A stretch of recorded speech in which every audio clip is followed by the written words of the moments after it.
If you haven't heard about Ground Branch yet, then you have probably been too busy playing more casual tactical games for the past few years.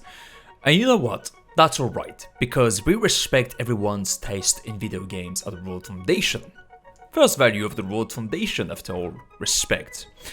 But if you have been playing first-person tactical shooters in the late 90s, early 2000s already, you have probably been missing playing hardcore tactical shooters for quite a few years now. And you have probably been dying to play a game that reminded you of the efficient simplicity but yet challenging gameplay that several games from the Tom Clancy's video game franchise, especially the first Rainbow Six, the Rock Spear, the Rainbow Six Raven Shield, the original Ghost Recon, or the first couple of Splinter Cells, and how they kept you busy for many hours. Most of those games actually had some sort of story, but they were amazing because they were tactical both during but also before battles, with loadouts, skill, squad management, but also tactical maps where you could create running orders of, well, orders for your blue, green, yellow and red squads. But once on the battlefield, it was all about you versus the AI, and that's it. There was no fancy animation, cutscenes, events, conditions, survival elements, looting stuff and whatnot. It was all about the slow pace, being tactical, managing those orders, breaching and clearing, using your gear to survive and complete your objectives. So why am I talking about all of this? Well, because I wanted to talk about Ground Branch and more tactical shooter games on the channel.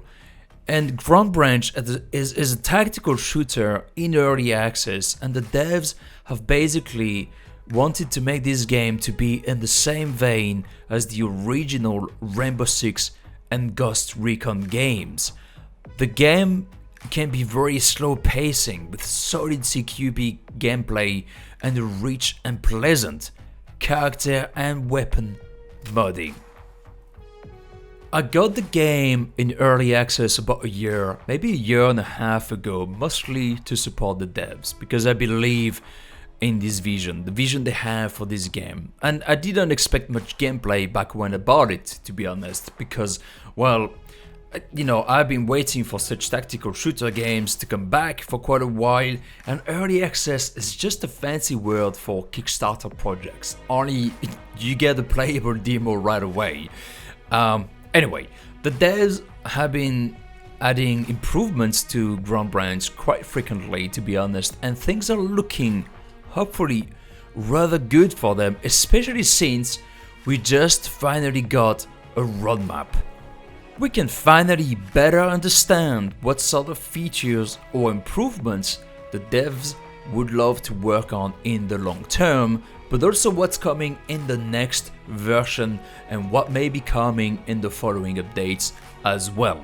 Now, there are tons of ideas for various aspects of the game, from the core gameplay features to the maps, the weapons, accessories, animations, VFX, SFX, complete game modes for PvE, PvP, PvE, VP, and AI, and tons of other stuff.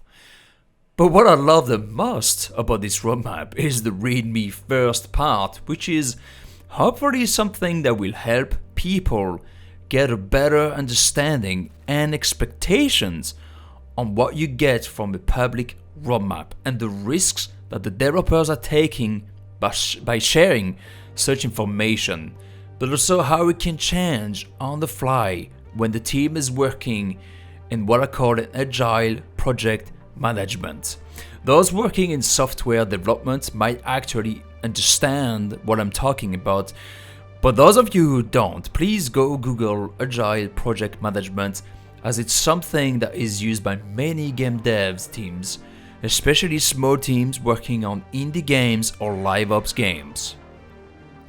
So some of you already know this stuff, but I've been working in the game industry for the past 10 years, and I actually often tell the devs I work with to be really careful with the way they phrase things on public platforms when they share information. And when they share information, only do it when 1. They feel confident about the idea, 2. It's most likely going to happen, 3. When making the announcement, be ready to answer as many gameplay related questions as possible, and 4. Please do it when the coding and the QAing have already started. Do these sort of announcements when you feel like you are kind of almost ready to deliver a playable version of what you're working on. Anyway, moving on back to the roadmap, you can already tell that the next update, v10.30, already includes tons of really interesting improvements. 3 new weapons, the M24, the FAL and the G3A3, as well as new character assets including outfits and gear. But a lot of the work went into new gameplay mechanics, like being able to check your watch for a compass or a heartbeat monitor, turn some lights on and off, and a lot of new animations like vaulting, prone, and basic character movement, and much more. Now, this update actually took quite some time to deliver, and you can read the devlog from May the 4th for more details on why it took so long. But basically, they had to redo the rig to support new animations. In game devs, the rig is essentially the skeleton you put in your 3D model, which, like in real life, is composed of bones, which have an influence on how the polygons of your 3D mesh will move, twist, transform when moving the bones for your animations. On top of that rig is also a setup, which will help the animators make the actual animations, and you can also expect usually tons of plugins, usually in-house plugins, running at the same time to manage all of that. So there are so many dependencies between character design, 3D modeling, rigging, animating, that you need all of those parts to work well together if you want to animate all of that. To give you an example, if your 3D model is not made in a way that is going to handle some specific animations because it doesn't have enough polygons, or it has details such as a backpack that gets in the way when you do your animation, you have to redo all of this before thinking about making the animations. The team will at least have the tools to think about new cool and useful animations that could make the game even better in the future. And just to quote a few of them from the long-term roadmap, which is actually more of a backlog, since remember, this team is most likely working with agile project management. So hand signals, melee attack, and players interaction animation. Now, that hand signal could be simple, free movements like emotes, but it could also be an interaction available to you to tap on the shoulder of your squad member that is in front of you. It's true that those are, two basic animations on the surface, but they don't work in the same way. One is just played freely in the 3D world, like a normal emote, while the other one requires a target to be played properly, and that is usually achieved when working on the rig and the setup, so that it looks good and it actually works in the game.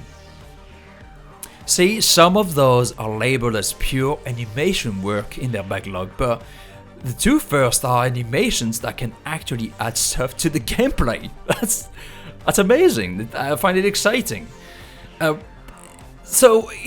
This is Ground Branch and its future in a nutshell, and it feels good to see more and more games getting back to the roots, back to the kind of challenges and gameplay pace we used to have in tactical shooters in the late 90s. And we will probably do a few rounds of Grand Branch and do more videos in the future on the r.o.d.e Foundation YouTube channel.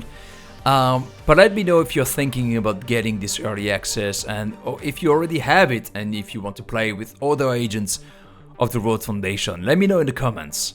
So this is it for this briefing session on Grand Branch. If you enjoyed this video, please consider leaving a like and subscribing to support the r.o.d.E Foundation YouTube channel. Thanks again for watching, thanks for the support, and I'll see you next time.